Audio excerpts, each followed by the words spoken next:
avec une meilleure taille et coloration uniforme. Groupe sans rétenteur d'eau, production plus faite avec du fruit plus goûtier moins uniforme. Résultat test de mort. Le 19 novembre 2024, on a dernière irrigation jusqu'à 21 février 2025, la mort finale sèchement la plante.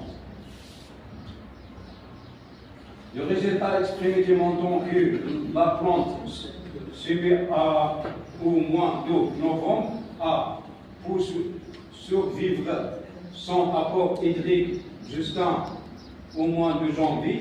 Toutefois, un dessèchement total a été observé au mois de février.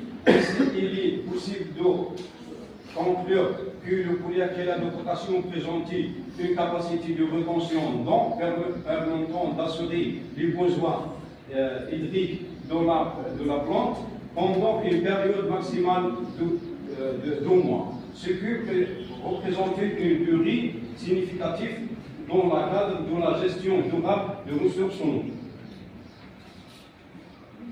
La consommation totale d'eau d'irrigation, le pourcentage de consommation d'eau d'irrigation des plantes avec et sans produits, le volume d'irrigation nécessaire par la plante, chaque étape du projet avec la fréquence d'irrigation technique utilisée, par exemple, l'étape de germination des grains, arrosage manuel et plantation de terre et le système goutte-à-goutte.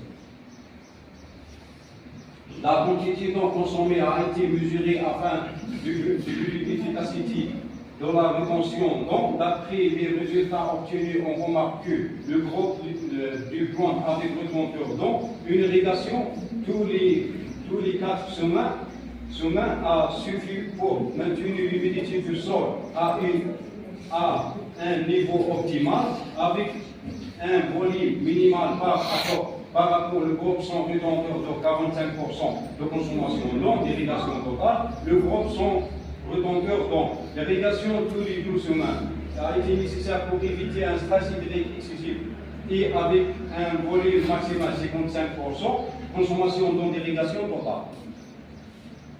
Conclusion et recommandations. À terme de cette étude, il apparaît clairement que l'utilisation du polyacrylate de potassium consiste en une stratégie efficace pour améliorer la rétention d'eau dans le sol